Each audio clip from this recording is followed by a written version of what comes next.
Ajuste seu fone. A partir de agora, Na Mesa Cast.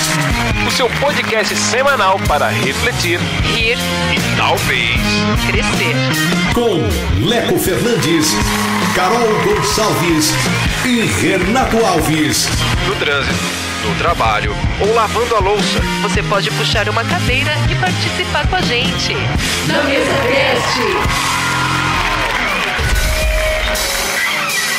Fala, irmão, fala, irmão, eu sou o Leco Fernandes. Eu sou a Carol Gonçalves. Eu sou o Renato Alves. E tá começando agora mais um Na Mesa Cast, o podcast que você já sabe como funciona. Renatinho Alves, toda terça-feira, por volta das 7 horas da manhã, ou um pouquinho depois, um pouquinho antes, muito provavelmente Sim. às vezes depois. Ou 3 horas da manhã.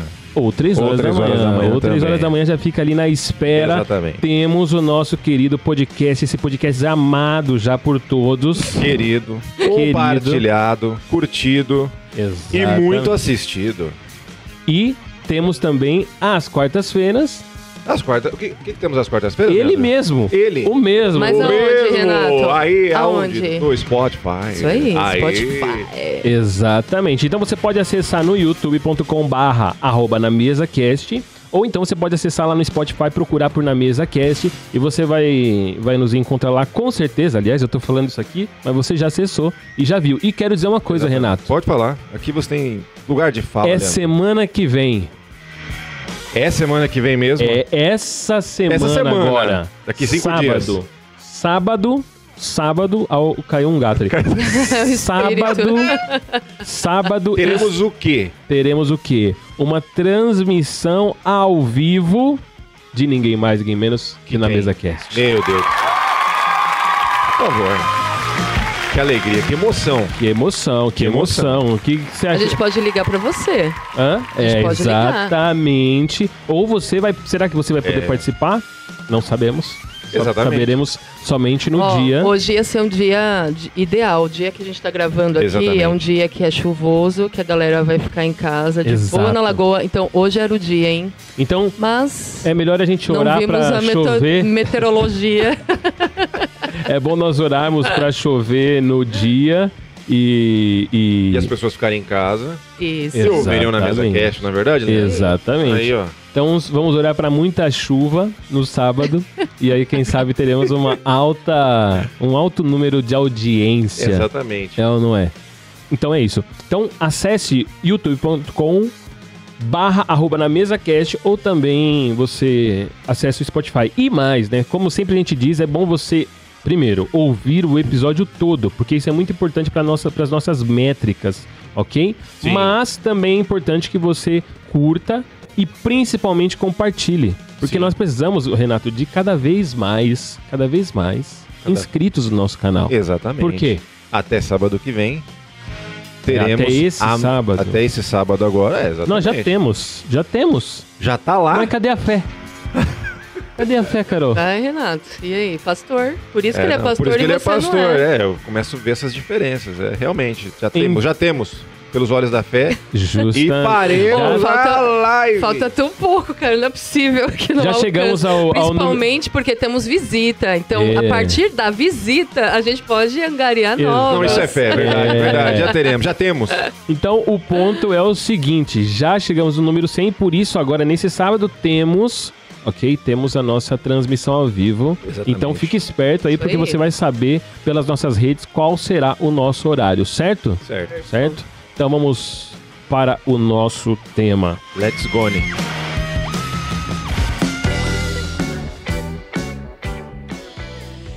Muito bem. Você já deve ter percebido, você que está assistindo pelo YouTube e você que não está assistindo muito provavelmente pela nossa thumbnail do Spotify, nós temos aqui uma participante especial, está em nosso Hoje é um meio dia já. especial. Uhul, Não é? palmas pra ela. Palmas para a nossa querida convidada. Aê. Quem é essa pessoa, Quem é? Carol? Quem é? Que ela Eu apresenta, vou Carol. dar as credenciais Pode e aí falar. depois a gente conta o motivo dela estar aqui. Sim. Tá bom? Exato. Exatamente. Então a gente tá aqui com a Lígia. Aí. Seja muito bem-vinda, Lígia. Aê. Lígia Correia. O Esteves entrou mais ou menos 3 anos, né? Novembro, né, de 2022. Então, não vou fazer as contas, eu acho que é mais ou menos isso aí. Ela é cristã, membro lá da igreja Casa da Rocha. Ela é psicóloga há 17 anos, 8 anos na área clínica, voluntária da MPC, que, para quem não sabe, como eu não sabia, Mocidade para Cristo, desde 2011, casada com o Rafael Esteves, altamente gabaritada para falar sobre o quê? Sobre o quê, Renato? Sobre o quê? Adolescência. Então, a partir disso, eu acho que você já deve imaginar do porquê que a gente a trouxe, né? O tema que está em voga. Uma salva de palmas novamente para a Lígia. Muito obrigado, Lígia, pela sua presença aqui entre nós. Palmas de pé para a Lígia aqui. Seja bem-vinda, Lígia. Muito bom ter você aqui, Lígia. Para quem não sabe, na mesa lá dos Antigas, a gente trazia muito convidado. Exato. E era legal porque a gente tinha a oportunidade de trocar ideia com gente gabaritada e com gente que era especialista, né? Enfim, que tinha domínio ali sobre os temas que a gente ia tratar. Então, a Lígia hoje está aqui para falar de um tema que tá pegando, acho que toda a discussão, tudo que a gente vê hoje em dia, nesses últimos dias aí na internet, é pra falar da série Adolescência, que tá lá na Netflix. Sim, sim. Que, tipo, bateu o recorde, né, de pessoas assistindo aqui no Brasil. Sim, mas e aí, Lígia, tudo bem? Tudo bom, gente, tudo bem. Desculpa, falta de educação. Tudo bem. Sabe? Dá um oi aí, né? Ô, Leandro. Testa o microfone, tá funcionando? Sabe programas de televisão tá que funcionando? a galera... Tá funcionando aí, Lígia? Que a galera chega e cumprimenta, tipo, como se não tivesse visto nos bastidores. Sim, tudo bem. Opa, Lígia, como Tudo bem, opa? Aê! Um abraço aqui. Isso é falso demais, muito.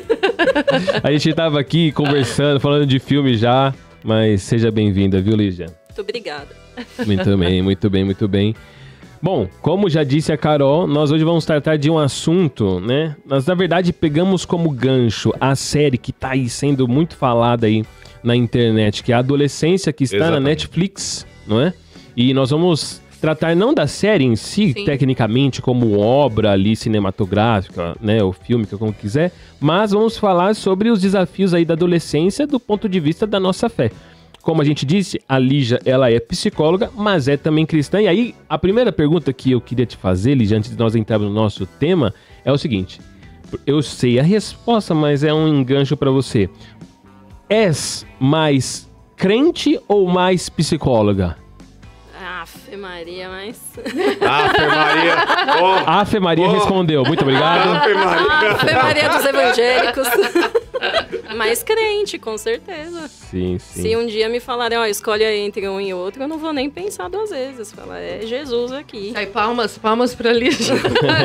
Não, mas eu pergunto isso porque, de fato, assim, isso é uma grande... Hoje em dia, antes da gente entrar no assunto de adolescência e tal, falando um pouquinho da questão da psicologia. Isso é uma questão muito complexa, né? Porque uma das coisas que, pra mim, pega o lance da psicologia é que eu vejo muitas pessoas, quando vão tratar desse assunto, o fundamento do argumento começa com eu acredito. Uhum. Então, aí isso compete porque aquilo que nós cremos e que é o fundamento maior da nossa vida também é fundamentado no eu acredito, né? Uhum. Entendeu? Então, para mim, por isso que para mim pega essa questão do... Eu brinco com isso, você é mais crente ou mais psicólogo? Porque eu já lidei com pessoas que, apesar de serem cristãs, são mais psicólogos. E aí eu acredito fica na frente, né? Sim. Na verdade, é eu vivo, né? Muita gente não vive conforme o que acredita, né? Exato. Então é viver o cristianismo e estudar psicologia. E Sim. aplicar para ajudar os outros. Até porque hoje é comum a gente ver as pessoas vivendo mais pela psicologia, até pessoas que sequer sabem do que estão falando, né? Uhum. Como essa questão mesmo do TDAH, esses autodiagnósticos que estão sendo dados, e a pessoa meio que vive sob aquela batuta daquela, vamos colocar assim, tá? Eu sei que existe os casos e tal, beleza? Mas assim, naquela desculpa, vivem mais naquela desculpa da psicologia do que propriamente viver com base naquilo que diz que crê e que é fundamento da nossa vida, né? Uhum. Sim. Muito bem. Dito isso, Carol, vamos pro nosso assunto. Mas tem como a pessoa se autodiagnosticar com alguma coisa? TDAH ou tem teste na internet, você nunca viu? Você nunca fez? Não. Saber se você tem alguma... A minha esposa faz os meus testes por mim. Ela responde como eu deveria responder. E ela fala, você é fleumático. Entendeu? Então não preciso responder, entendeu? É mais ou menos assim. Mas tem como esses testes funcionam? É uma coisa não sei, acredito que não. Tem o que ter ideal um especialista, seria né? seria passar no neurologista, o neurologista, né, fazer uma guia para a pessoa se submeter a uma avaliação neuropsicológica. E a avaliação neuropsicológica é feita com um psicólogo, né, que tem a especialização em neuropsicologia ou neurociência. E é uma bateria de testes, são dias de aplicação, demora para analisar os resultados, então não é uma coisa de bater o olho na pessoa. Um teste. Entendi, já saquei aqui. Um Reels do Instagram não resolve. Mas quando eu falo autodiagnóstico, é mais essa questão da galera que, eu tenho TDAH. O cara nunca fez nada, entendeu? Mas é isso. É mais uma desculpa de que eu não tenho disciplina do que qualquer outra coisa. Já falamos sobre isso. Uma muleta, né? Exatamente. Vira uma muletona, assim. Exatamente. E aí nos bastidores a gente estava falando um pouco, bem rapidamente sobre isso. E esse carinha aqui, né?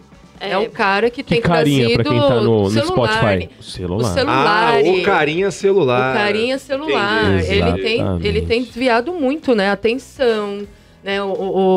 A rapidez nas informações. Exatamente. Então, esse carinha aqui tem dado o diagnóstico aí pra galera de TDAH rapidamente. Os Reels. Muito bem. Tudo. Muito bem, muito bem. Vamos ao nosso tema, então. Como dissemos, vamos falar hoje sobre essa série, ou melhor, vamos falar sobre os desafios da adolescência a partir da série. Falando um pouquinho da série, vamos primeiro falar sobre a série, uma série muito, muito boa. Concordam? Sim. Eu achei uma série maravilhosa. Perfeita. E já é bom dizer o seguinte, eu fiquei pensando, a gente vai falar com spoiler, mas na real, essa série não tem spoiler, né? Porque ela já entregou tudo... No primeiro episódio. Nos 5 minutos iniciais. Exatamente. E deu, não é? Ou não? Eu acho que não é nem a questão da problemática de dar spoiler. As pessoas não se sentirem engajadas em assistir a depender do que a gente for falar. Mas vale a pena. Então, independente do que a gente fale aqui, né, é uma obra assim, muito bem feita, questão de roteiro, as atuações, a próprio pano de fundo ali a produção. Então, assim, vale muito a pena assistir. Eu acho que, principalmente, né, para quem é pai, quem é mãe ou quem lida com adolescente, acho que traz um voltar para a base e pensar, será que de fato eu tenho dado a atenção devida? Né? Eu tenho buscado interação com meu filho, enfim, de uma forma que seja também com qualidade, né? Então, não na linha de autoritarismo, enfim, e eu também não quero entrar muito porque a gente vai caminhar muito nesses assuntos aqui. Mas eu acho que a série, pelo menos para mim, que eu tenho um filho de 9 anos, que daqui a pouco ele está entrando aí, né, na pré-adolescência, adolescência, é tipo assim, cara, como que eu tô tratando questões aqui na base para que quando ele chegue na adolescência eu tenha liberdade e que ele tenha liberdade também para tratar coisas e a gente não ter, né, esses submundos da vida do adolescente acontecendo e os pais ficando cada vez mais alheios, né? Então acho que traz essa coisa do tipo assim, vamos voltar para a base da educação e da responsabilidade que os pais têm sobre a vida dos filhos. Né? Sim, então assim, pra você que tá assistindo aqui, ou ouvindo, e não assistiu a série, se pra você saber detalhes da série vai influenciar de você assistir ou não, você não acha, então pare desse exato momento, vá terminar a série, depois você volta a ouvir. Pra você que não, a série mais ou menos conta o seguinte, é a história de um garoto, ok? Sim. Que tá numa escola, tem uns amigos da escola, sofre algum bullying ali, sofre um bullying digital, por assim dizer, e aí ele acaba assassinando uma menina, uma amiga da escola, né? E ele é pego. Já no primeiro episódio ali, ele é pego, ele é capturado pela polícia. A série começa aí, né? Com ele sendo capturado pela polícia, levado pra detenção ali, pra ser acusado e tudo mais. E aí a série vai gerar toda a discussão sobre isso. Pra falar um pouquinho da série, é uma série muito bem produzida, porque como a gente falou, plano sequência, assim, cada episódio é um plano sequência. Muito bem feito, muito bem ensaiado, assim. E até você fica muito preso à série por conta disso. Por conta desse ritmo que ela tem. Pra quem não sabe o que é plano sequência, quando começa a filmar e não existe corte. Nenhum corte durante o episódio inteiro. Não troca de câmera, de lugar, nada. E aí acontece Mas aí, falando disso, eu acho que é muito na linha do... É a vida acontecendo, né? Eu acho que traz a sensação do tipo... É assim que acontece a vida. Esse é o ritmo. Né? Na vida é isso, tipo... E aí vai então tratar, né? Aí você tem ali o núcleo da família, que tem o garoto, que teoricamente, quando você começa a assistir, você acha que ele é o protagonista, mas não é, né? Fica em evidência que depois é o pai. Né, Exato. Tem o pai, tem a mãe, tem a irmã, tem os amigos da escola ali, o núcleo da escola, e tem os policiais que prendem ele e tal. E depois também no meio tem a psicóloga lá que vai atender ele na prisão. Mas o que mais chamou a atenção aí, até pra você, Lígia, como alguém da área da psicologia, o que você acha que essa série contribuiu aí, pelo menos pra você, apesar de ter um monte de discussão que a gente tem nela? O que me chamou mais a atenção no primeiro momento foi a questão da frieza, né, do crime mesmo. O que me chamou a atenção foi a questão do crime. E como atualmente, né, até o ator que fez o pai, a gente estava conversando antes aqui, ele disse, né, que mesmo que tenha gerado uma polêmica muito grande falando, não, mas vocês estão reproduzindo um evento que realmente aconteceu e estão mudando a raça da pessoa. Não tem nada a ver. São coisas que a gente já viu que aconteceu, né, e várias vezes, né, até conversando aqui com a Carol, eu falei para ela, você não soube do caso do ano passado? Que o menininho pegou o cachorro, entrou numa clínica veterinária, matou um monte de animal? Ela falou, não. Eu falei, então, o que tá levando essa criançada a fazer isso, gente? Pelo amor de Deus, eu acho que foi a discussão maior, assim. O que me prendeu mais foi a questão do crime mesmo, né? Bem passional. Uhum. Eu confesso que a mim, o que pegou foi a questão da relação pai-filho, né? E essa... Bom, a série traz um monte de discussão, né? Você pode falar sobre educação, né? Sobre o... Porque, assim... aquilo acontecer não acontecer, mas se iniciar por causa de um mau relacionamento na escola, mostra que até mesmo fora do Brasil, que ali se passa na Inglaterra, até mesmo fora do Brasil, o conceito da escola não tem nada a ver com educação. Porque quando você pensa na educação, você parte do princípio que você está dando uma direção moral, ética, moral. E aí toda vez que a gente traz essa discussão do bullying na escola, você mostra que não, a escola está formando pessoas funcionais, né? Pessoas para ser um adulto, instrumento do capitalismo, o que você quiser, né? Das indústrias, do que você quiser. Mas dando um norte moral, isso não acontece e você percebe isso ali muito claramente. Então isso, eu acho que uma das discussões que a série traz é essa questão de como a escola se dá. E outra discussão que fica claro é sobre o vão que existe entre essa geração e a geração nossa, né? Uma geração anterior, em todos os aspectos, principalmente na linguagem.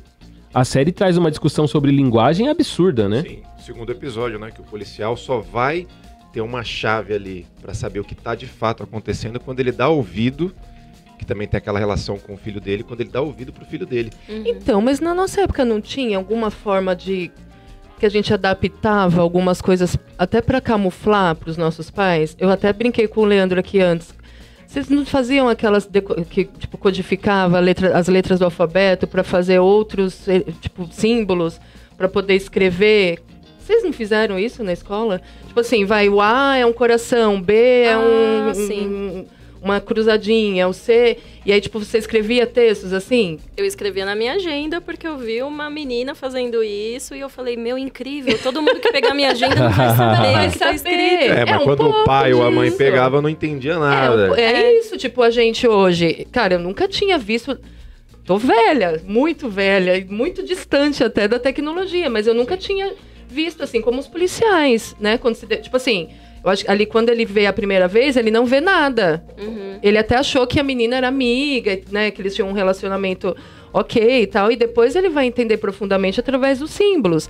Mas o que eu fico pensando, que o Leandro comentou, né? Uma discrepância entre a nossa geração e a geração agora, da tecnologia. Cara, eu não sei se na época também a gente não se adaptava para se camuflar e para os pais não ficarem sabendo de algumas coisas.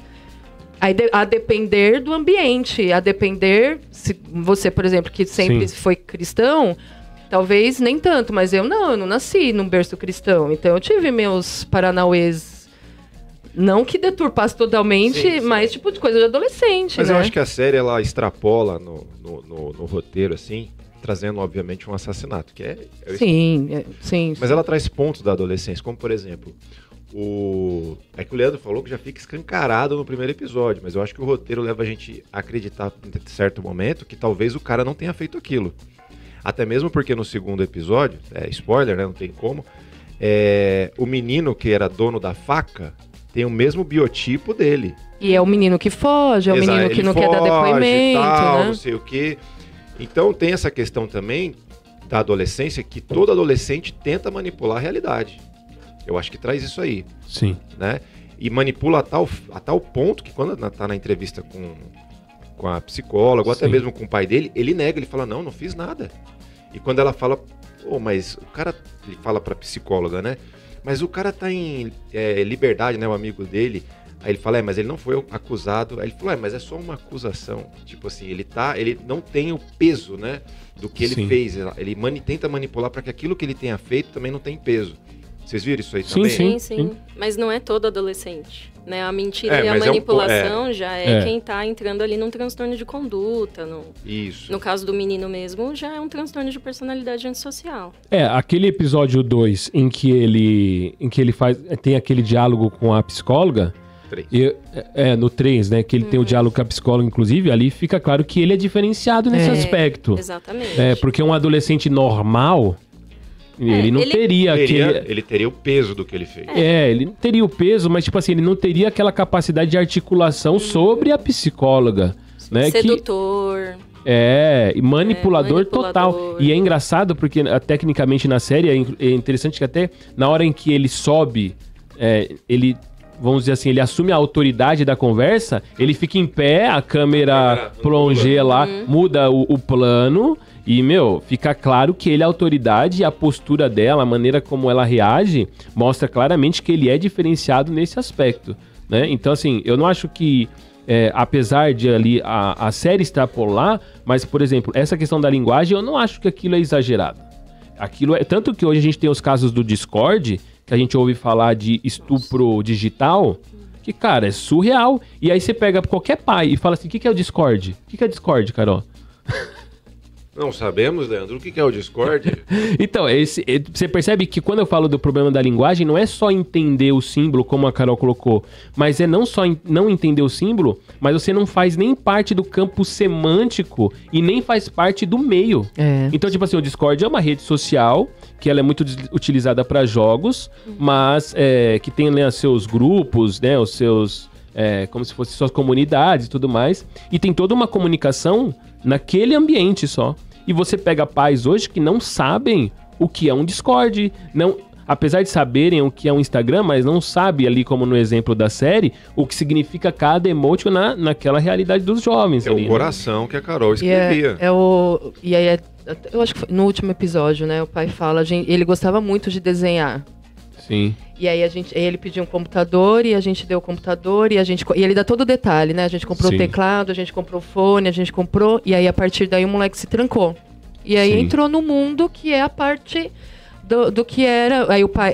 isso, cara, as falas, assim, o diálogo eu acho muito louco, porque tudo se conecta. Que ele fala...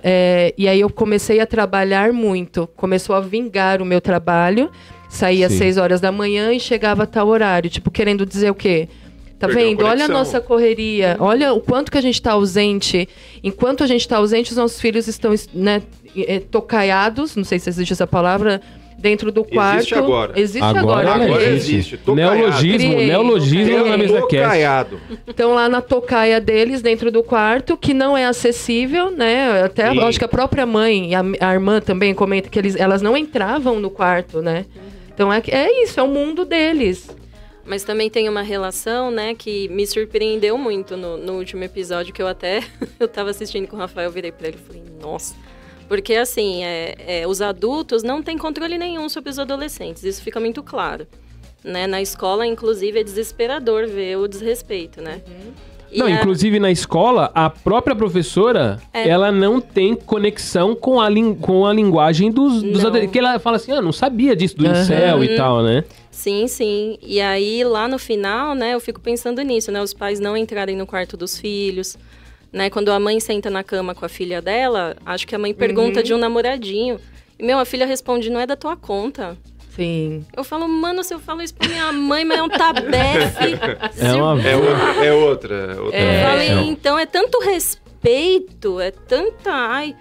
privacidade, né, com adolescente, que... Até que ponto isso é bom, né? Isso que eu coloquei como ponto aqui pra gente discutir. Até que ponto? Até onde a gente pode, né, na tua concepção, entrar na privacidade pra poder, de fato, entender... E pensando assim, tá, gente? O moleque tem 13 anos. Até que idade é um adolescente? Adolescente não tem privacidade. Sim. Não tem. Sim. Olha aí. Não tem. Olha aí. Não tem que ter privacidade. Polêmica. Não, mas olha só. Vai deixar a criança se matar? É muito sério, né? É muito grave. Não. Tanto que dentro disso, que você tá falando da privacidade, quando você falou, a gente fazia isso, a gente burlava os pais. Mas pra gente burlar os pais, a gente tinha que sair de casa. Não dava pra você burlar os pais dentro de casa. O problema hoje dessa geração é que eles burlam, ou seja, eles se afastam do pai estando perto dos pais. Do lado. Do lado. É o corpo presente, né? Eu falo muito isso com meu filho. Ele gosta de jogar assim como qualquer criança. Mas a gente proíbe o máximo que der, ou limita demais, tipo, pra ter controle, né? Eu falo, filho, é tão bom estar com você. É tão bom quando a gente senta junto e a gente ri, a gente brinca. Só que quando você tá com o jogo, é você e o jogo. É tipo, ter o corpo presente e a gente aqui. É legal isso? Eu falo, eu sei que é divertido pra você também jogar, mas é legal a gente estar em família porque de fato você tá presente com a gente. E é isso, né? É o corpo presente, que eu sei que tá lá no quarto, numa pseudo-proteção, afinal não tá na rua, não tá lidando com, né, pessoas mal intencionadas, só que dentro da internet tem, tipo, coisas que, né, o submundo, de fato. Tem né? outros filmes, né? Inclusive tem um filme... eu não vou lembrar. Eu não vou lembrar o nome do filme, mas é uma menina que ela conhece um rapaz pelo chat, né? Pelo bate-papo. E, na verdade, depois ela descobre que esse rapaz é um jovem, que, na verdade, é um adulto, que, na verdade, é um senhor. E, assim, o cara vai, né, encantando ela até chegar às vias de fato. Marcou um encontro, o cara conseguiu levar ela pra cama e o cara tem família, mulher, filhos. Né? E a menina tava onde? A menina tava o tempo inteirinho no filme, na mesa, comendo com os pais, na sala. E tava ali, ó, né? Uma amiga minha, ela simplesmente não dá.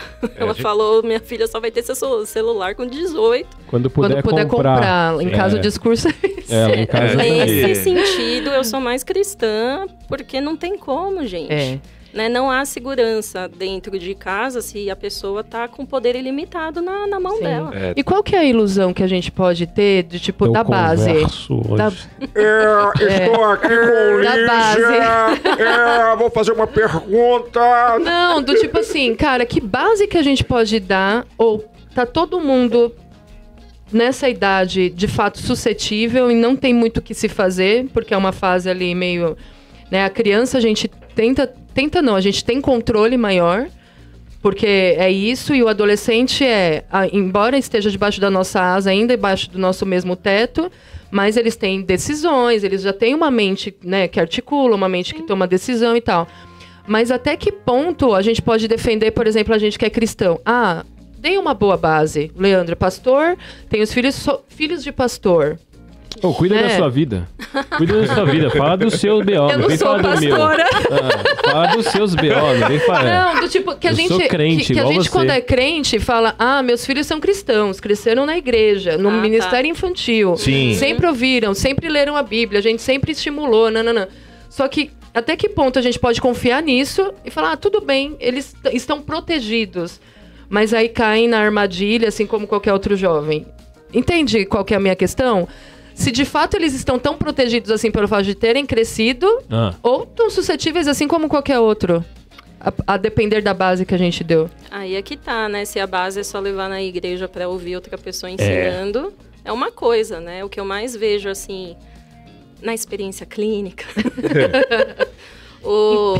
Empírico. Né, os filhos, filhas, né, de pessoas que estão muito firmes, de casais, né, que estão muito firmes na igreja, muitas vezes a realidade dentro de casa não tem nada a ver com cristianismo, não tem nada a ver com Bíblia, Jesus, Deus, não tem.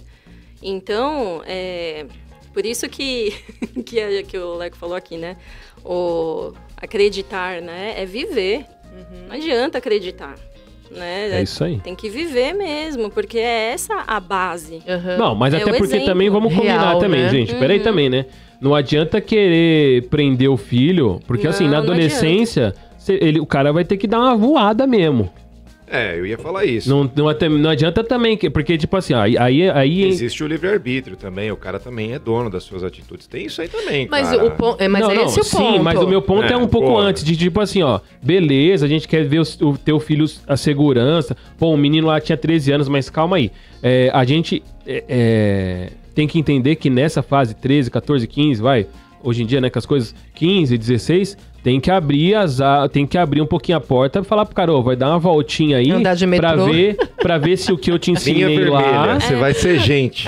O problema que eu vejo na série, e que às vezes eu acho que é o que ela reflete real dos dias de hoje, é o seguinte: o pai tem um relacionamento com o filho, aí chega ali nos 10 anos, quando entra nessa fase chata, o pai meio que tipo assim, abre mão de si, porque é ruim se relacionar ali 11 anos, que ele, né, muda de voz, e também tudo é chato, tudo é ruim, aí o pai se afasta. Aí quando chega nos 14, 15, que é o lance da série, aparece um problema, aí o pai quer se aproximar de novo, que é o lance do seguinte, poder não tem vácuo. O pai saiu do lugar dele, o pai e a mãe, saiu do lugar de autoridade, outra coisa vai entrar no lugar. Alguém entra. Você entendeu? Então, assim, essa fase, o cara vai sair mesmo, o cara vai conhecer o mundo, vai ver outra... Tipo assim, ele vai romper, né, com a realidade de universo dele, que é a casa. E aí, eu acho que aí o problema é, o que você colocou pro seu filho de próxima camada? Você colocou, tipo, a igreja, a família cristã, se você tiver irmãos, né, os tios... Colocou o que tá na próxima camada. Exatamente. Porque nessa fase da vida, o cara vai sair. Ainda mais se for menino, mais ainda. Não, mas é por isso que eu perguntei. Porque aí a gente se debruça, tipo, vai chegar um momento que, cara, não tem mais como segurar.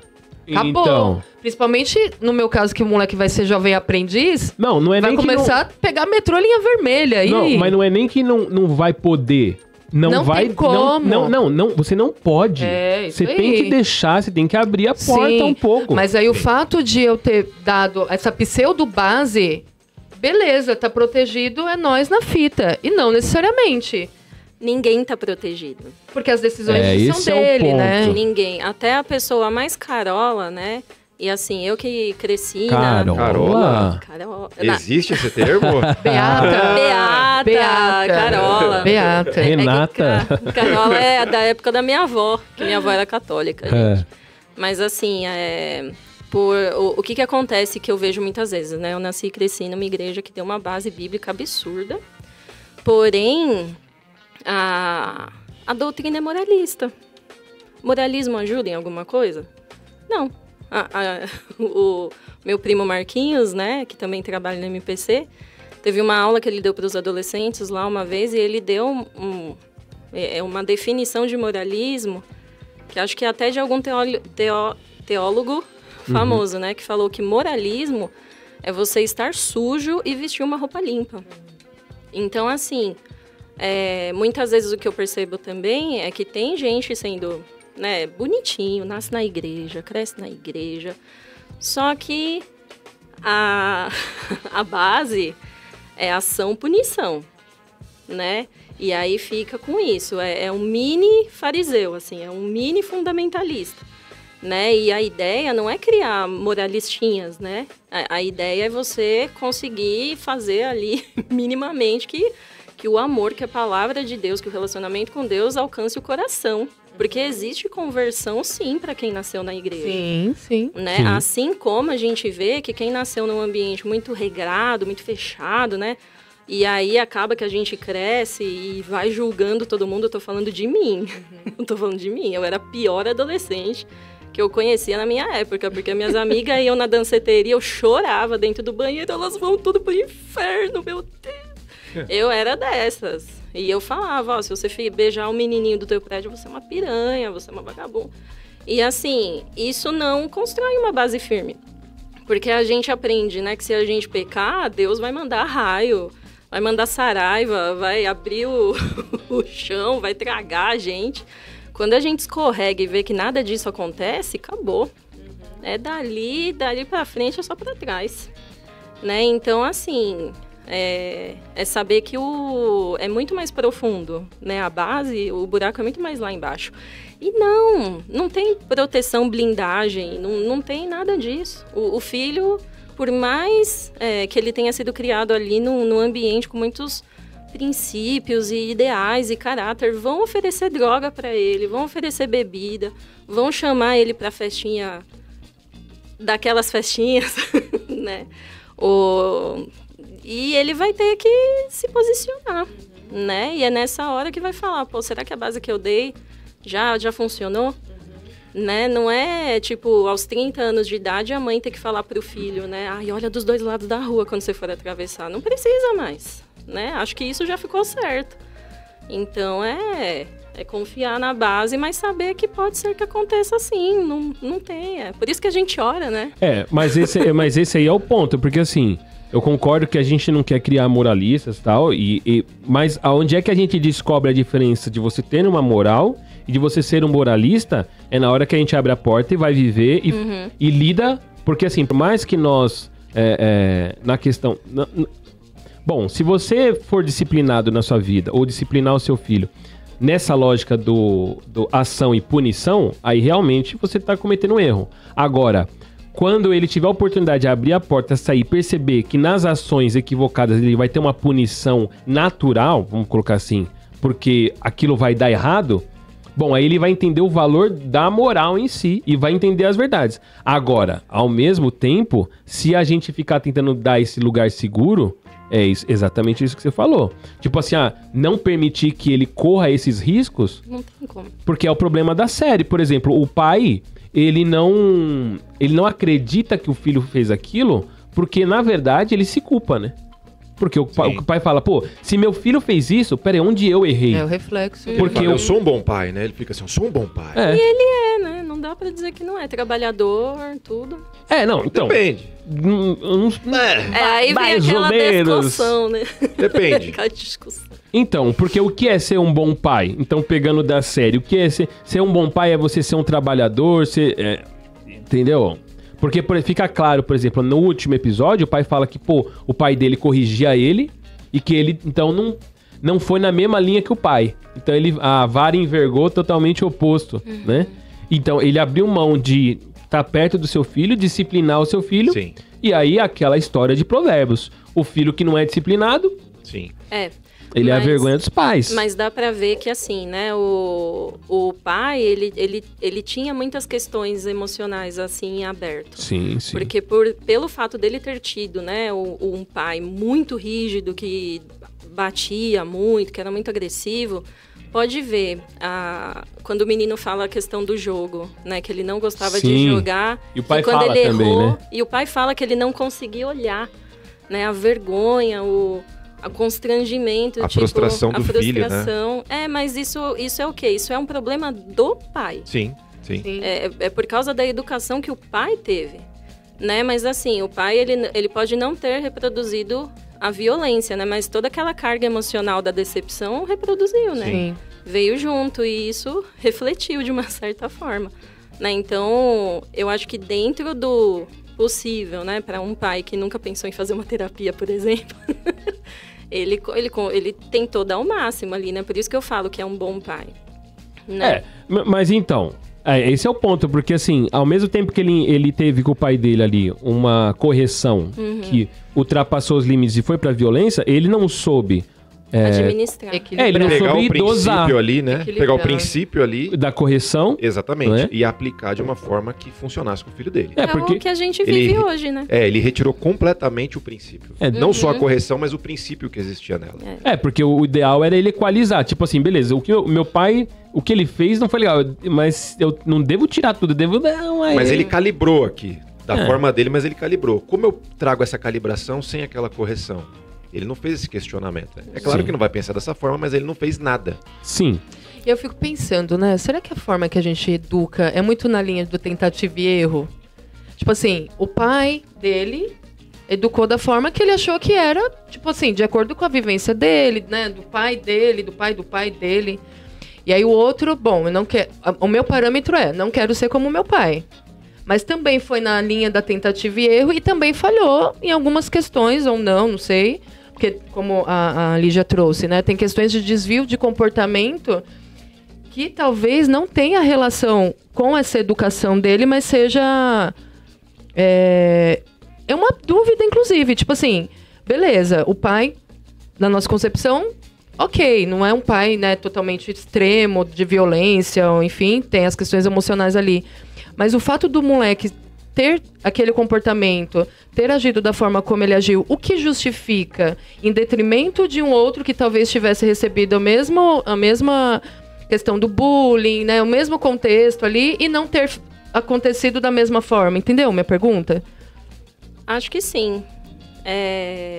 O que difere o moleque ter aquele comportamento, uma vez que a gente já parte do pressuposto que talvez a negligência da família foi eu não assisti-lo, né, eu ter deixado ao léu. O que difere? Influência, né? Olha as amizades dele na série. As amizades dele era tudo sementinha do mal. E outra, não é à toa, né, que a gente vê na Bíblia que as más conversações corrompem os bons costumes, né? Em uma fase da vida que a pessoa está em formação da própria personalidade, as más companhias não vão influenciá-la? Claro que vão. Vão sim. Né? Por isso que é importante. A minha geração, né, na minha adolescência, a minha mãe sabia o nome, o sobrenome, conhecia os pais de todas as minhas amigas. De todos os meus amigos. Vai pegar hoje aí, ó, quem são os amigos do seu filho? Amigos? Né? Os pais não sabem. Né? Ele tem. Eu não sabia, o moleque fica no quarto aí o dia inteiro. Ele tem amigo? Fala, tem. Se você fosse baixar a capivara dos amigos, né, ia ficar bem impressionado, assim. Então, eu não sei, né, vocês estavam falando, né, eu até pensei bastante nisso, eu fui pesquisar, né. Na sociologia política fala do efeito pêndulo, né, que descreve que a sociedade, quando está em um extremo, por exemplo, muito liberalista, né, muito liberal, ela é seguida, né, depois, na sequência, por um movimento muito conservador. E é exatamente o que eu fiquei pensando nisso também em relação à série, né? Teve ali aquela opressão masculina em cima da mulher e aí surgiu o feminismo. Aí as feministas agora estão estourando a boca do balão. No auge. No auge do auge da queimação do sutiã. Aí nós temos o quê? Nós temos o Red Pill, né? E outros movimentos também, né? Bem masculinos, assim. Então, sempre vai ter uma força, né? Mas voltando, né, ao que você tinha falado, adolescente sofre influência, sim. Por isso que é tão importante, né? Não tem como deixar um vácuo na vida do filho. E é uma influência global, né? Ele é a figura daquele versículo, a criança entregue a si mesma, cara. É isso aí. E é uma influência global, não é mais uma influência da escola, como a gente tinha. É uma influência que ele tem da escola, mas quando ele vai pra internet, ele tem algo que, tipo, ultrapassa a barreira física, social que a gente tinha. Hoje, é amigo aqui, acolá, é alguém que chama ali no chat, que passa, né, a conversar e você não sabe quem... Então, assim, se a gente não sabe quem é um amigo da escola, quem dirá com quem ele tá conversando na internet que... Nem ele sabe. Às vezes ele acha que é um coleguinha ali, é um inocente, velho. É um velho tarado mas aí é que a gente entra naquela... Por isso que eu acho até interessante essa série chama Adolescência, porque entra até nessa questão de que, tipo assim, essa fase da vida, a adolescência, é meio que um limbo, né? Um limbo existencial. Oi, Renato, por favor. Fala aí. Um limbo existencial. Não, vamos agora. Não, mas tipo assim, ó, a adolescência é meio que um limbo existencial, porque tipo assim, você não, na infância os pais estão ali perto, cuida, leva, traz, aqui, na fase adulta você tem suas responsabilidades, mas o que é adolescência? Porque se você olhar conceitualmente ao longo da história aí, não existia essa fase da vida em que você não faz nada, por assim dizer. Você era criado pra ser um homem, uma mulher, então quando você chegava ali, né, a Carol... Imagino que quando ela chegou ali nos seus 14 anos, já tinha uma demanda, por exemplo, né, na casa dela que ela tinha que cumprir pra mãe dela. Sim. Eu tinha lá, nos meus 14 anos, eu também tinha uma demanda que eu tinha que cumprir lá pra minha casa. Hoje em dia o cara vai trabalhar com... Então, tipo assim, quando você tem 13 anos, você tem uma certa força física, 13, 14, 15 anos pra frente, uma força física e tem uma necessidade mental de responsabilidade, de cumprir com... de servir, vamos pôr assim. E aí, só que hoje em dia a gente vive uma realidade em que chega nessa fase da vida, o cara, tipo assim, vai, meu, curte a vida. E tipo assim, só é servido como uma criança, mas ele não é mais uma criança. Mas aí ele quer ser um adulto, mas não quer cumprir a responsa de adulto. É o que então essa fase? E por isso que acontece esse tipo de coisa. Por isso que a gente tem esse retrato da série. Não deveria ser um limbo existencial, né? Porque a adolescência é onde a gente começa a planejar o nosso futuro. É quando as nossas decisões começam a ter mais peso, né? É uma fase importantíssima do desenvolvimento que gera muito conflito, justamente por ser uma fase onde um ano a pessoa vai estar de um jeito, no ano que vem vai estar de outro, completamente diferente. Até fisicamente, Fisicamente também, isso também gera conflito, né? Porque tem alteração hormonal, hormônio muda o humor, gente. Hormônio muda o humor. Sim. Absurdamente. Então, assim, deveria, na verdade, ser a melhor fase. Porque tem muita energia, né? Mas, ao mesmo tempo, a necessidade de responsabilidade, né, não é maior do que a necessidade de pertencimento. Por isso que tem muitos grupos, né? E parece que tá crescendo, né? Esses grupos ideológicos cada vez mais. Por quê? Porque ninguém quer ficar de fora. Sim. Ninguém quer ficar sozinho. Né? Uma paciente minha, ela falou comigo essa semana, olha, eu preciso parar de fumar. Eu faço balé, eu tô ficando ofegante no balé e eu adoro. Aí ela começou a fumar com 16. Tá com 22. Eu peguei e eu falei, você quer parar de fumar? Ela falou, quero. Eu falei, você vai ser a mais chata do seu grupo. E talvez você perca alguns amigos. Eu falei, é isso, né? Às vezes o que eu falo, né, para os adolescentes, até lá na Casa da Rocha, né, que eu tô dando aula pra galera, eu falo, olha, não tenham medo de ficar sozinho. Porque ou vocês abraçam os seus valores, né, ou vocês abraçam a cruz. Falei, ou vocês vão se meter em encrenca que talvez a curto prazo não tenha consequência muito grave, mas a longo vai ter. A longo, a médio, vai ter consequência sim. Né? Então, eu acho que pelo fato de ser uma fase tão crítica, deveria ser dada mais atenção ainda. Né? E é uma fase... Fala aí, Rê. Quer falar? Não, de fato, eu acho que isso aí, essa fase da adolescência é uma fase que, de uma forma geral, as pessoas querem ser aceitas, né? Elas querem pertencer a um grupo. E eu acredito que se o pai e a mãe não conduzirem a criança, né? A gente até falou aqui no episódio de filhos crentes, se você não conduzir o seu filho a olhar, né, para o Senhor, a ter o temor do Senhor, a, de fato ver valor nisso, quando ele chegar nessa fase, eventualmente ele vai querer viver outra coisa, porque ele não teve a referência real dentro de casa, né? Quando ele não tem um exemplo real, né? Se ele falar a falsa moralidade que você comentou, se ele tem essa observação, se ele tem essa percepção de uma falsa moralidade, ele vai buscar algo real. Agora, eu acredito que quando ele vê a figura de Cristo no pai e na mãe, ele até pode olhar, observar as opções que tem no mundo, mas por escolha, ele permanece no caminho. Eu acredito nessa possibilidade, né? Nessa conduta. Porque eu acho que, olhando para a minha adolescência, existiram possibilidades de fazer coisa errada, existiram possibilidades de você pertencer a grupos, né, que faziam coisas erradas, enfim. Mas o que me manteve nos caminhos, no cada temor? Tribo que tinha, né? Exatamente. Tribo. Carecas cada oca, né? É que o Renato, ele é de Mauá. Mauá. Não me vem aliança. Ele falou eles viviam num cipó. Então quer dizer, os do cipó rosa, dos cipós vermelhos, dos cipós eram os dos javalis, marrons, que caçavam javalis, capivaras. Tadinha das capivara. Enfim, mas eu acredito nisso, que se você tiver uma boa referência, né, não tiver, essa moral de fato for real para você, você acaba optando por escolha, por ficar nos caminhos do Senhor. Que eu acho que é o temor do pai. Fala, poxa, que agora que meu filho vai... Você não abriu o vácuo, né, que o pai da série abriu, né? Você de fato preencher e aplicar. Por isso que para nós cristãos que temos filhos e que os nossos filhos estão crescendo aí e tudo mais, eu tenho certeza que o que a gente não pode é subestimar nenhum momento, nenhuma situação da vida e entender que desde o dia zero, você foi lá, fez ultrassom, ouviu o coração batendo, que é a primeira coisa que acontece na gravidez, dali você já tem que começar a orar, pela vida do seu filho, e já começar a evangelizar ali.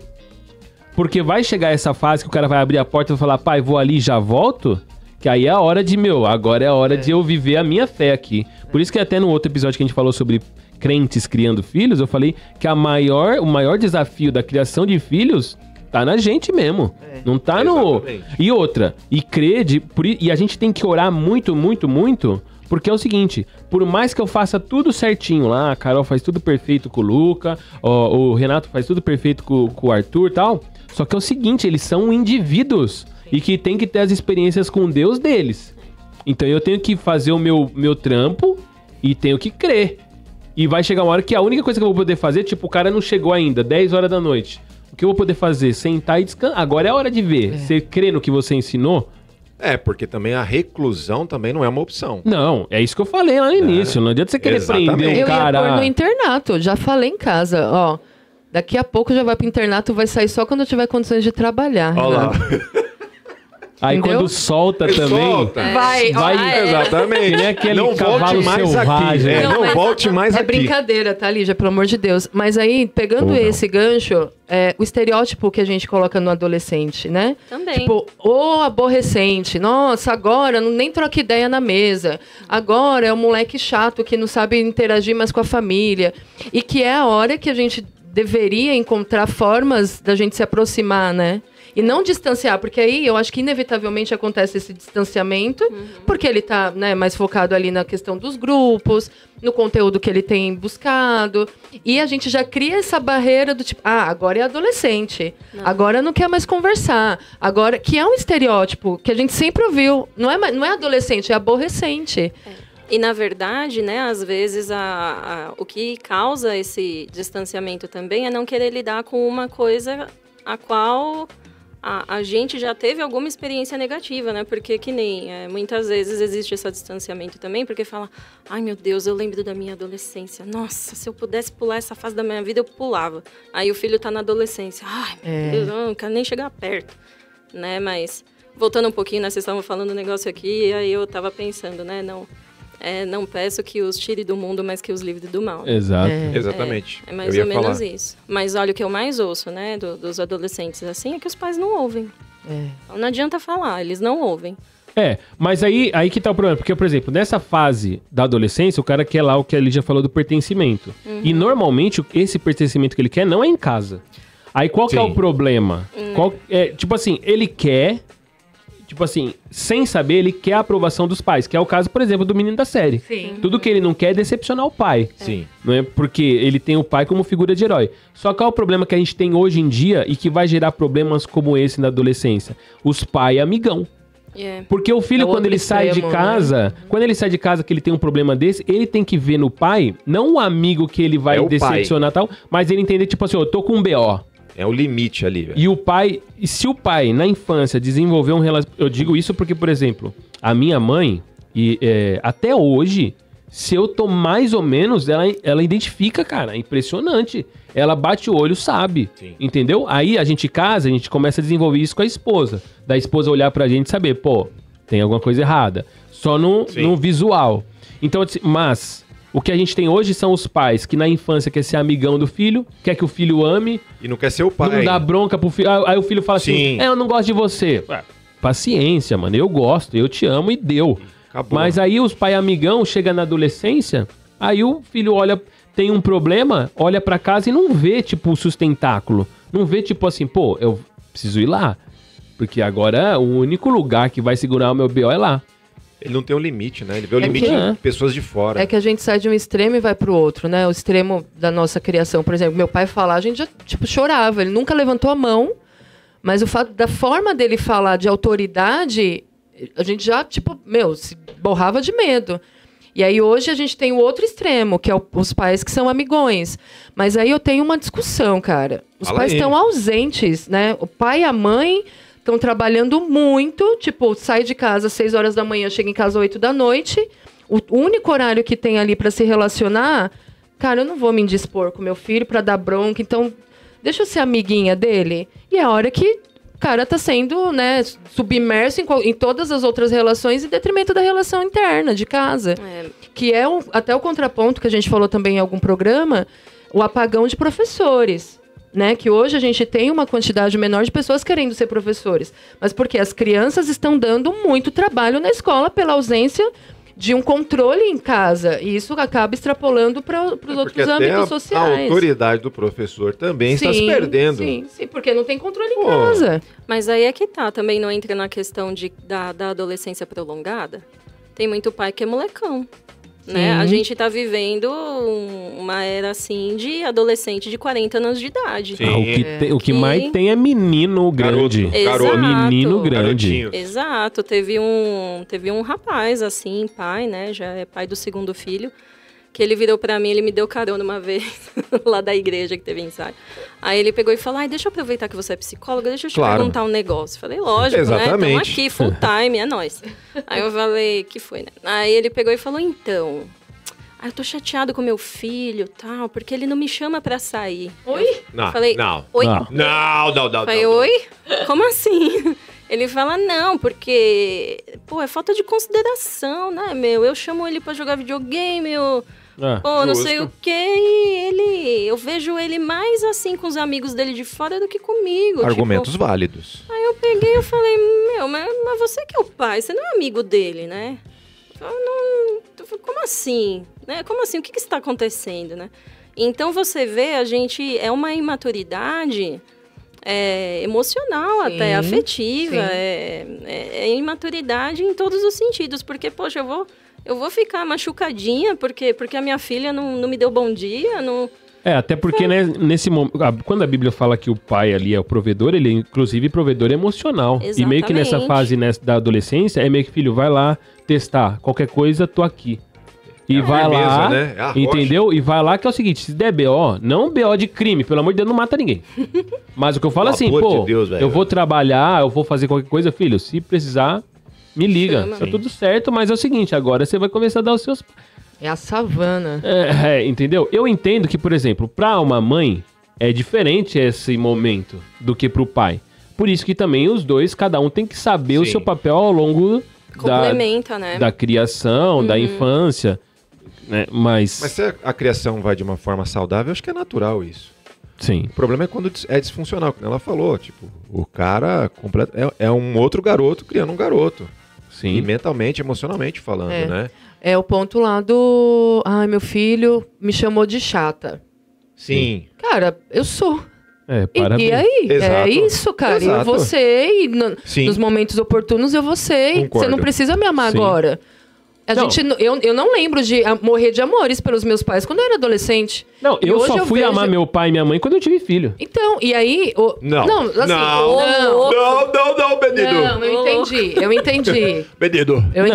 Não. Eu só fui entender o amor do meu pai e da minha mãe e amá-los como tal, como pai e mãe, quando eu tive filho. Reconhecer. Até ali, eu não sabia. Eu não sabia o que era isso. É isso aí. Entendeu? Eu admirava, gostava, filho, ele tudo. Ressignifica o amor. Você passa a entender seu pai quando você tem filho. Até ali, desculpa, muita coisa. Não sabe, mano. Você não sabe o que é, tipo assim, um monte de ficha cai e você fala, agora eu entendi. Por exemplo, esse negócio que você colocou mesmo, que hoje em dia os pais trabalham muito e aí estão distante dos filhos. Mas é o lance dos valores. Sim. O que é mais importante? Educar ou dar tudo que o filho quer? Porque a gente também às vezes trabalha muito, não é porque precisa, é porque a gente quer, que é o que o Renato colocou esses dias, a gente quer cumprir um status ali, uma realidade de vida, que a gente tem que trampar demais mesmo. A gente passou uma certa necessidade no passado e, de fato, acho que a maioria de nós aqui viveu uma vida muito escassa. Vemos a possibilidade de não ter essa escassez quando os dois trabalham e a gente não vê o que está perdendo. É simples, né? Tempo com filhos é uma delas. Só que a gente não vê o que isso pode ocasionar lá na frente, na formação deles, né? Sim, tanto que se você reparar, o filme, uma coisa que eu achei interessante, né? Quando começa o filme e você vê lá, o menino vai ser preso. Sim. E naquele início, você vê o que é adolescência. São, tipo assim, os paradoxos, né? Um menino que provavelmente matou uma pessoa, faz xixi na cama quando a polícia entra. Tipo assim, um menino que caminha sozinho, faz tudo sozinho, agora grita pelo pai. Exatamente. E ao mesmo tempo, o pai que esteve ausente, agora ele vai ter que ficar pertinho ali pra acompanhar. Meio que dizendo assim, não era melhor ter ficado perto antes? Agora você vai ficar obrigatoriamente E, de um ponto de vista negativo, vai ter que ficar pertinho. Entendeu? Exatamente. Então, assim, e até tem a parte que a mãe fala assim, pô, mas por que ele falou você? Porque agora, meu filho, que apertou a porca, apertou, agora eu vou chamar o pai, mano, entendeu? E o pai quer negar aquela realidade, né? Sim. Porque só o pai até então tinha visto as imagens. Só o pai viu no fim, até o fim, né? Exatamente. E aí quando fica sabendo que ele fala, ó, vou assumir a culpa e tal, não sei o quê, aí ele fala, ou seja, até aquele momento ele tava negando que o filho poderia ter feito aquilo, mesmo tendo visto as imagens, cara. Sim. Que é a proteção exacerbada que tem também, sim, né? E o que demonstra um aspecto da educação, porque que nem pros meus filhos, às vezes eu falo, ó, fala a verdade, é melhor a verdade do que... E tipo assim, o moleque, ele prefere não decepcionar o pai do que expor a verdade. Ali ele deixa claro o que na educação dele foi uma prioridade. Eu vou... Porque, por exemplo, né, dentro disso, a frustração... Da vergonha, da decepção contra a verdade. Quando o pai fala, pô, eu coloquei ele no futebol, mas ele era ruim. Então o pai não tinha capacidade de falar a verdade pro filho. Então, pra não falar a verdade, o pai... Ele ficava ali... É o que a gente faz no futebol, de fato. Não, mas o que eu falo é do fato do pai não chegar no filho e falar, filho, ó, vamos pra outra, porque essa aí não rola. Entendeu? Sim. Tem que ser franco com o filho. Mas o pai já não guiou o filho no caminho do, a verdade, ela é mais importante do que a não decepção. Sim. E aí... Que é aquele vídeo que a gente viu essa semana, que a mulher falou pro filho, você é ruim de bola. Né? Aí você fala, vai traumatizar. Ela fala, não, é pra traumatizar mesmo. É melhor. E o trauma, né, diz que o significado da palavra é você endireitar mesmo, né? É como quando você pega uma árvore lá e ela tá crescendo e você coloca uma vareta pra marcar o caminho que a árvore vai crescer. Quando tira... As marcas estão lá. Estão lá, mas ele fica... É o trauma. Ele cresce do jeito que você quer. E eu acho que... E eu acredito que uma grande questão da paternidade, da maternidade, é justamente isso. A gente demonstrar o caminho, mas até uma certa idade você tem que segurar o cara naquele caminho. Por isso que a Bíblia fala lá do ensinar no caminho, você vai ficar aqui. É aqui, ó. Uma vez eu ouvi uma coisa que eu achei muito interessante, que é o seguinte, a criação de filho é que nem um funil ao contrário.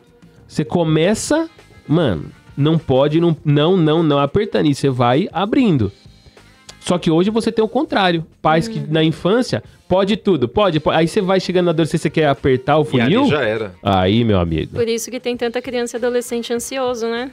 Porque você deixa, e isso a série deixa muito claro também, você dá liberdade absoluta, poder ilimitado para pessoas em formação que não têm nenhuma maturidade, nenhum conhecimento para poder lidar com tudo aquilo. É muita liberdade, é muito poder, é muito acesso para uma criança, né? O termo adolescência é muito atual. A gente pode considerar como se fosse uma criança, mesmo está em desenvolvimento. Né? Eu já atendi na clínica zilhares de crianças super ansiosas, né? Aí eu sentei para conversar com os pais. Que horas que ela dorme? Aí a hora que ela quer. O que ela come? A gente sempre pergunta o que ela quer comer. Tá vendo? O que ela veste? Eu abro o guarda-roupa e falo, filha, aqui estão as suas roupinhas. Você escolhe o que vai. A menina sempre tem que escolher, né? A criancinha, idade, 5 anos. Verdade. Fala, eu tô cuidando de mim. Eu tô cuidando de mim sozinho. Não tem ninguém por mim aqui. Eu vou ter que segurar o BO minha vida inteira, né? E eu achava engraçado porque quando ela vinha na clínica, né, eu pegava e falava, a gente vai brincar disso daqui. Mas eu não quero. Eu falei, mas a gente vai brincar disso daqui. Aí ela virava pra mim, o seu sapato é feio. Aí eu sei que meu sapato não é feio. Você quer brincar disso? Isso não é nada.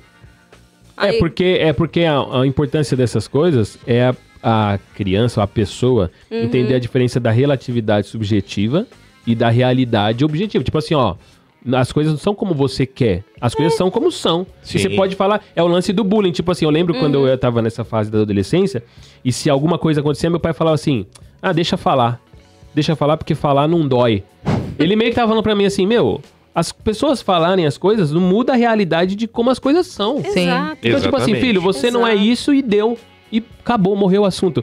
O cara me chamou de bobo. Você é bobo? Não, então acabou. Que esse era o papo. É isso Você aí. é? Não, então, cara, acabou, ignora e já era. Pra gente que é cristão, Exatamente. né? Chega alguém pra gente e fala, Deus não existe. A gente, tá bom, senta lá, Cláudia. E a vida segue, né? Exatamente. Mas é isso mesmo. Então, nesse ponto, o que eu vejo é que os pais não têm esse ímpeto de compreender essa guerra que é educar. Porque, no fim, dar esses limites, falar não, ser ostensivo na disciplina, é gerar segurança. Pô, o limite para a criança é uma segurança mental, afetiva, psicológica, para ela saber, pô, eu posso ir até ali.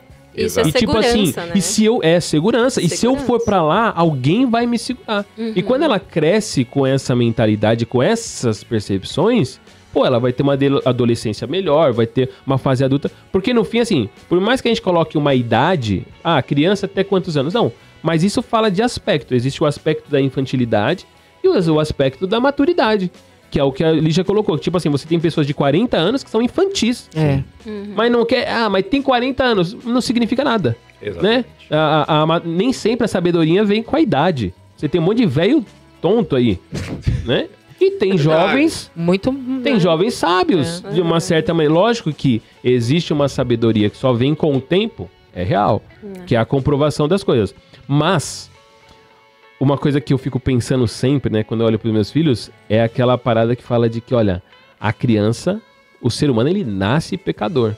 E eu acho que o grande... porque a gente assiste essas séries, a gente até conversou nessa semana, né, falando disso, isso nunca vai acontecer. Beleza, mas vamos ser sinceros, como ser humano, aquilo pode acontecer. E podia ser eu. Sim. E para mim, pelo menos, sempre que eu vejo coisas nesse sentido, crimes na TV e tal, eu sempre fico pensando, putz, podia ser eu. E não é por causa da misericórdia de Deus que teve uma mãe que me criou no caminho, um pai que, né, estava sempre me levando para a igreja, me conduzindo nas práticas ministeriais mesmo. Então, uma família que sempre... Você teve um ambiente que te cercou. Entendeu? E que aí quando eu abri a porta, eu olhei o mundo e falei, opa, peraí, mas deixa eu ver qual é a opção que eu tenho. Sim. E hoje o que tem é adolescentes que quando abre a porta, não lembra da opção que tem, porque não... eu acho que hoje a série, que nem você falou no começo, a série fala muito mais sobre como os pais lidam em criar os filhos nessa fase do que necessariamente a fase da criança em si. Porque o adolescente é adolescente em qualquer fase, né? Em qualquer época. Agora a questão é como o pai e a mãe lidam.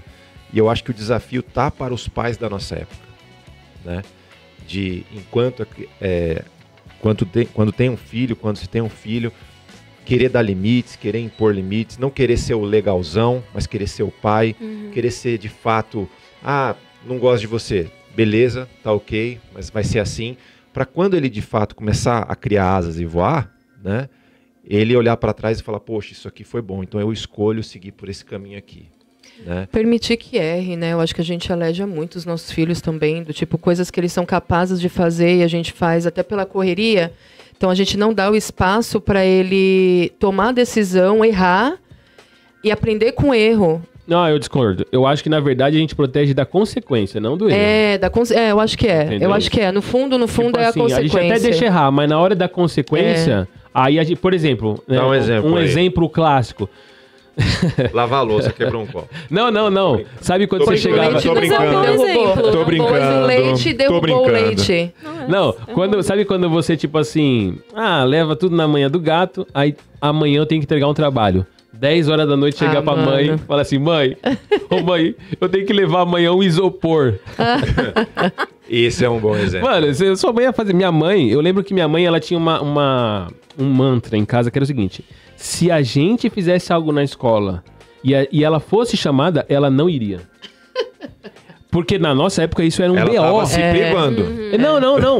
Mas ela queria dizer o seguinte, você vai segurar o seu BO. Você fizer alguma coisa... Lógico, quando ela era chamada por nota, alguma coisa que era consequência, beleza. Mas se eu aprontasse, tipo, matou aula, não sei, qualquer coisa, e ela fosse chamada, ela falava, segura o teu BO. Sim. Então, mas essa parada aí... Essa semana passada, o Lucas tinha que entregar uma atividade que era para ele ter entregue na semana anterior. Olha lá. E a professora abriu a exceção para entregar depois. Só que o que ele fez? Faço no final de semana, mãe. Fez de qualquer jeito. Eu falei, e aí? E o trabalho? Isso. Você lembra que a professora pediu mais 2 dias, porque, enfim, ele ia faltar tal. Você fez? Fiz, mãe. Com qualidade, Lucas? Fiz. Chegou na escola, a professora deu, acho que nota 0, alguma coisa do tipo. Chegou chorando, mãe, a professora falou que não estava igual dos outros, porque eu não fiz bem e tal. Eu falei, cara, ela te deu 2 oportunidades de você entregar. Na hora cortou meu coração, só que eu falei pra ele, não faça mais. Tá vendo como doeu o fato de você ter levado um resultado ruim? E ainda a professora falou, meu, todo mundo entregou muito legal e você não entregou legal. Só que ali a minha vontade era, caramba, que zoado, vou falar com a professora. Eu falei, não, ele tem que sofrer as consequências para que ele sofra e não faça de novo porque ele entendeu que o negócio foi punk. Então não é tinha, isso. Na sala dele não tinha nenhum amiguinho pra ajudar ele no trabalho? Como algumas pessoas, Renato, tiveram na faculdade? Você não tá insinuando nada, né? É só um exemplo, é hipotético. Aula de Photoshop, assim, tem gente que, não sei como... Eu sei. No fundo eu sei. Tá passou. Bom? Eu sei. Passou. Mas é uma hipótese apenas. É hipotético isso aí. Luquinha... Eu sei de onde veio isso aí. Arrume um amigo. Arrume um amigo. Idiota. Mas, o que eu quero dizer? Que nós, essa coisa do querer proteger o tempo todo. A hora era querer, a minha vontade, no meu pensamento, cara, como que eu posso... Falei, não. Discernimento de Deus, Lígia. Eu acho que foi de Deus ali. Claro. Sofra as consequências. Chorou, deixei ele chorando, não abracei, não foi aquela coisa dramática, né? Choro que você tem que chorar porque sofreu. Pela consequência, agora não faça de novo.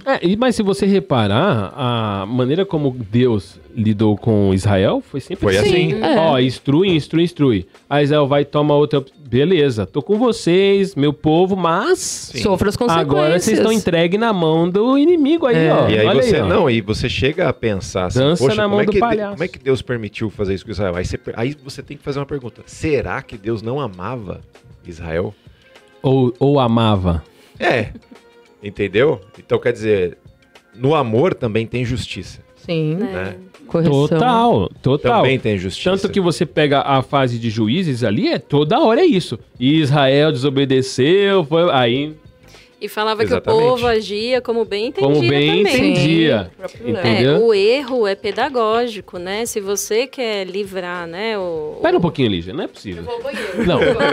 Não é possível que a pessoa, Renato, ela falou sobre isso. Falou antes. Falou. E aí... Mas eu acho que era pra ela que ela tava falando, tava falando pra Lígia. Tava falando, nossa, se precisar, na verdade, tava falando, se eu precisar, eu vou sair.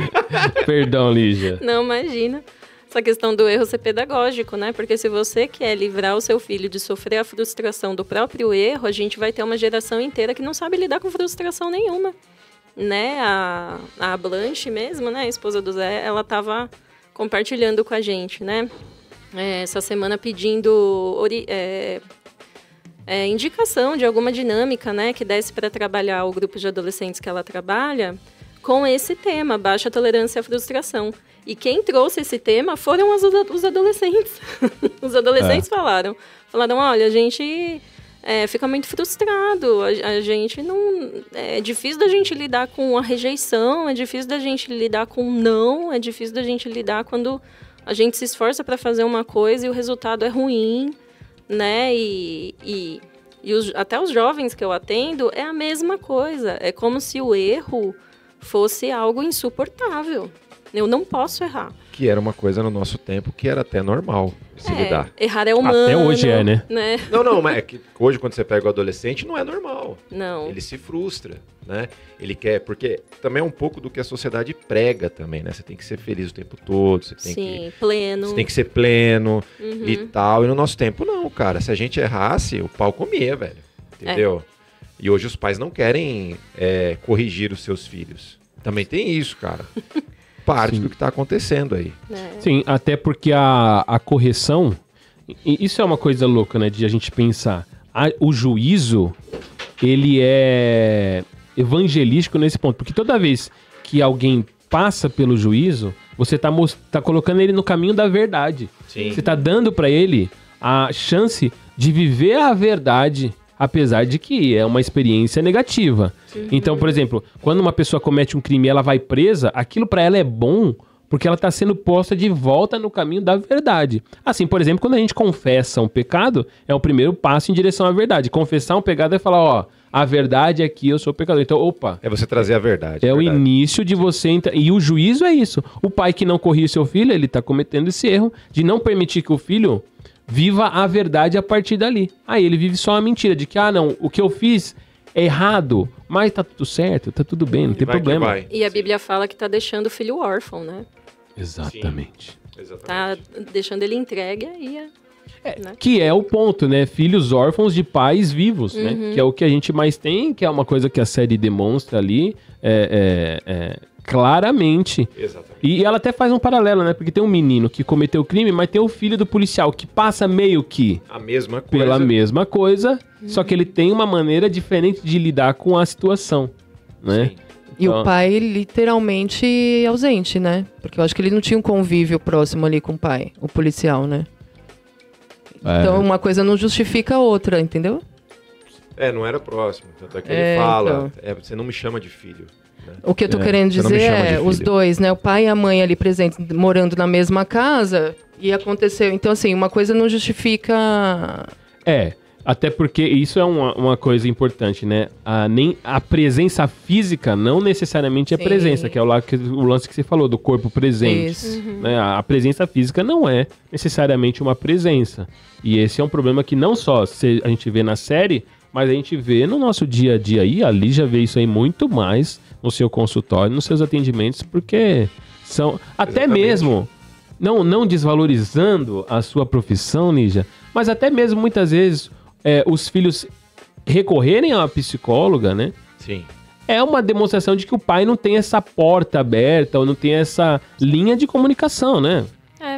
E assim, eu muitas vezes, né, eu percebo que a terapia tá dando certo porque os pais estão furiosos comigo. Olha aí, ó. Estão bravos. Mas em que aspecto? Em aspecto, né, de, assim, pais que são falhos. E assim, de novo, né, a gente tá falando aqui que o erro é pedagógico, não tem problema falhar. E não é a questão, ponto-chave, não é falhar, né? Os pais vão falhar, ainda mais quando só teve um filho ou tá no primeiro filho. O primeiro filho é projeto piloto, né? É teste. Mas assim, é não aceitar, não aceita.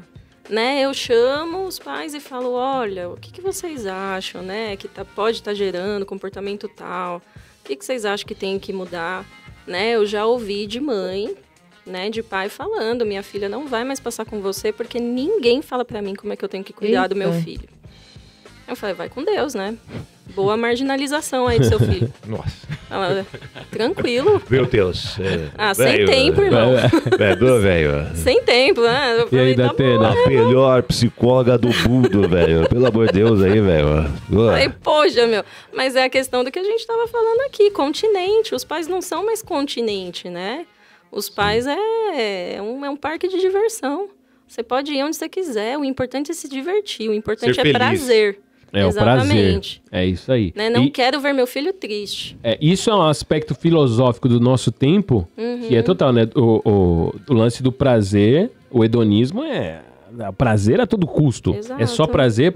E não só o filho. Porque o pai tá distante do filho, porque o pai, também quando ele chega em casa, ele quer o quê? Paz. Netflix. A paz dele. Entendeu? Ler o livrinho dele, que seja, ouvir a musiquinha, e o filho vai lá pro quarto e tá tudo certo. Dar o celular pro filho é o maior aspecto do que você tá falando. Quando a gente vai almoçar em algum restaurante, você olha, mano, minha mesa tá um auê, filho. 3 filhos, 6, 4 e 1 aninho. Mano, o bicho pegando. E a gente nas outras passa. E a gente não dá celular. E tem gente que olha torto. Sim. Tipo assim, dá um celular pra esse demônio que tá falando lá, né? E a gente fala, não vai dar. Não vai dar. Que legal, viu? Faz muito tempo que eu não vejo isso, inclusive, viu? Não, mas aqui ninguém dá. Aqui, ó, não dá. Não, eu falo que... Celular. Não, pra Helena? Pro filho? Não, faz muito tempo que eu não vejo. É raro, 1 hora por dia e às vezes só de final de semana. É muito regrado isso em casa. Não, o celular dá, mas não nesses momentos. Então, comer celular em mesa... Comer o celular não pode. Não pode. Não pode, Renato. Correto. Comer, não pode, mas velho. essa parada de ir pra restaurante, às vezes eu falo, cara, eu não vou no restaurante. É isso que eu estou dizendo, por isso que eu tô falando pro Lago. Eu acho bonito hoje ver bagunça, assim, o pai, a mãe, os filhos pequenininhos lá e voando comida. É você, né? Eu acho incrível. É que não é ela. É que não é ela. Todas eu tô as lá. ketchups na mesa. Lígia, ali não tem nem ministério infantil. Ali é todo mundo no Se a gente não vamos entrar nessa, Renato. Meu queridão. Mas é pra ver a questão mesmo do não querer ser responsável, né? Sim, é isso. Eu não vou deixar de sair de casa porque meus filhos são pequenos. E acabou. Não, até porque se você pega os nossos pais, a gente entrou na lógica deles. Sim. Não foram eles que bolaram a lógica a partir da gente. A gente entrou na vida deles e vamos. Não foi tipo assim, eu não vi minha mãe deixar de fazer o que ela tinha que fazer por causa da gente. Sim. E hoje em dia o que você mais vê é isso mesmo. Ah, não, eu não vou num restaurante. Lógico, se for por dinheiro, tudo bem. Mas tipo assim, eu não vou porque meus filhos dão trabalho. Pô, pelo amor de Deus. Exatamente. Quando a gente fala do departamento infantil, sem querer entrar muito nisso aí. Mas o que você vê hoje, muitos pais levam o filho lá pro departamento, pro DI. Beleza, muitos por querer conforto. Outros porque não sabe, não consegue dominar os filhos no ambiente de culto. Não, nisso eu concordo. Não consegue. Alguns sim. Não estou generalizando. Alguns sim. E eu concordo nesse ponto. Mas não deveria ser o propósito. Mas a gente o meu ponto é que a gente está colaborando com essa lógica. A gente está contribuindo para esses pais. Não vou entrar nisso, Renato, agora. Nós vamos fazer um episódio só sobre esse assunto, departamento infantil. Eu não tô nem aí, ó. É minha opinião. Não tô falando que você esteja, eu estou falando assim, ganhamos muitos raters aquele dia. Mas aí, meu amigo, Aí é cada um com o seu cada um. Me mande um emoticon lá no... Mas foi legal aquele episódio. Então, mas o ponto só é esse. Tipo assim, hoje o que a gente tem é pais que deixam de viver a parada porque não querem encarar esse desafio de, vou mostrar pro meu filho como que é que lida ele não domina cada ambiente. Ele não domina. Aí o filho cresce e não sabe lidar nos ambientes. Mas você quer saber também uma coisa? Os ambientes mesmos estão menos tolerantes também. Por causa da cultura que se criou.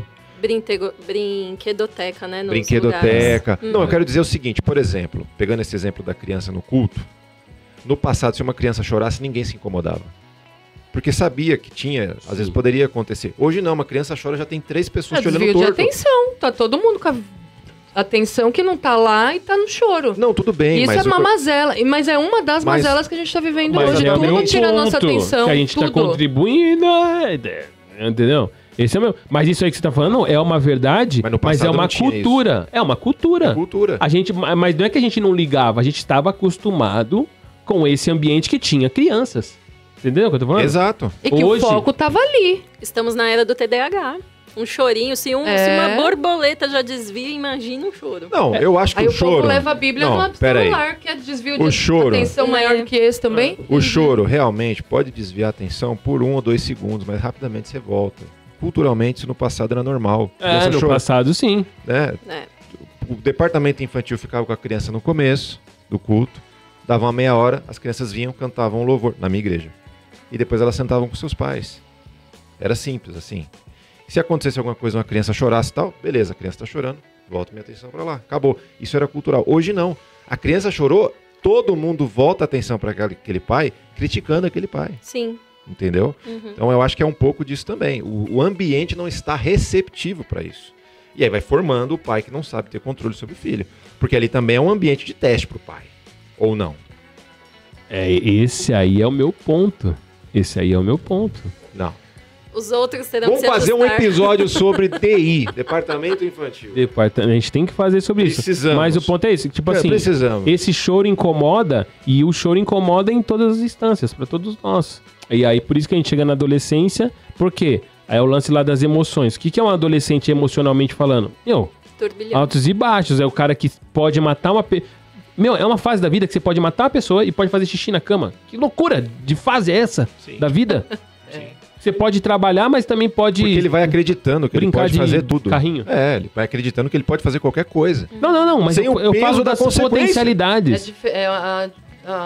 dicotomia mesmo, né? As potencialidades. Tanto você tá pronto... Tipo assim, a adolescência é uma fase tão cabreira, porque você olha pras crianças e você vê a diversão, você fala, puxa, eu queria... Mas ao mesmo tempo você olha pros adultos e fala, opa, mas eu tô nessa direção, eu não quero... mas eu queria brincar, mas eu não quero mais brincar. E aí a gente vê aí o que acontece. É o que eu falei, o cara tanto tá pronto pra matar alguém, ele tem potência de vida pra matar alguém, como ele tem, ao mesmo tempo, uma impotência no sentido de, pô, eu fiz xixi na cama porque a polícia entrou na minha casa fazendo um barulhão lá na série. A responsabilidade, né? Entendeu? Exatamente. É, doideira.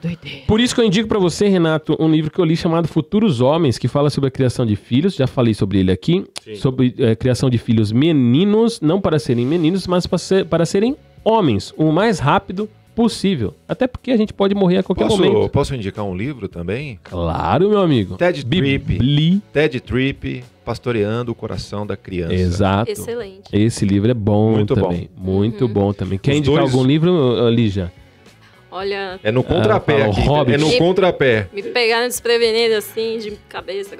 Mas esse de Pastoreando o Coração da Criança, inclusive, colocaram no curso de noivos lá da casa. Ah, é? É bem bacana. Muito bom. No curso de noivos? Ah, Sim. gostei. Ah lá, viu? Já começa... Aí, ó. Gente, o curso de noivos da Casa da Rocha, sem querer fazer muita propaganda, mas não é necessário ser membro da casa para participar do curso. Aliás, diga-se de passagem, você que está em vias de casar, caso haja alguém assim, não case antes de fazer um bom curso de casais.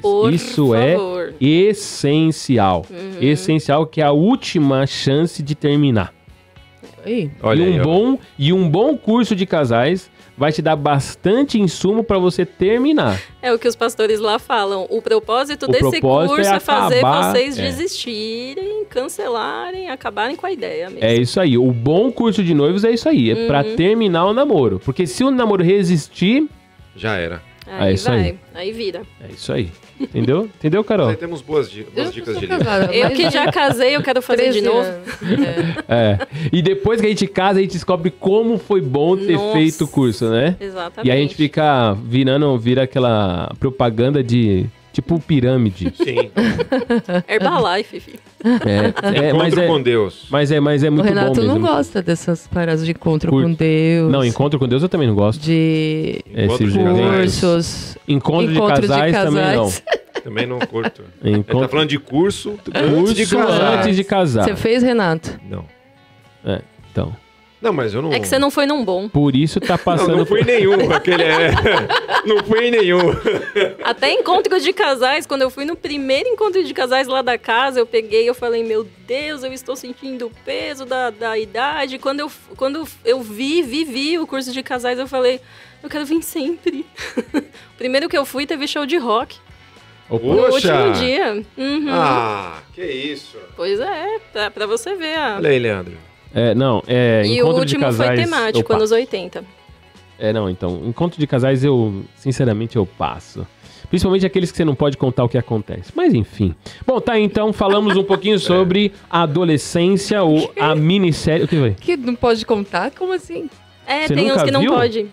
Tem uns... Quando você sai, não pode falar o que aconteceu lá dentro? Não pode. É o encontro com Deus. Eita. O que acontece tipo lá? Encontro com Deus. Só vai saber se você for. Não posso te contar. Meu parceiro. Entendi. Pois conte. Entendi. Enfim, então falamos aí sobre a minissérie Adolescência. Faltou alguma coisa, Renato? Mas pegando aqui o final, que é o final.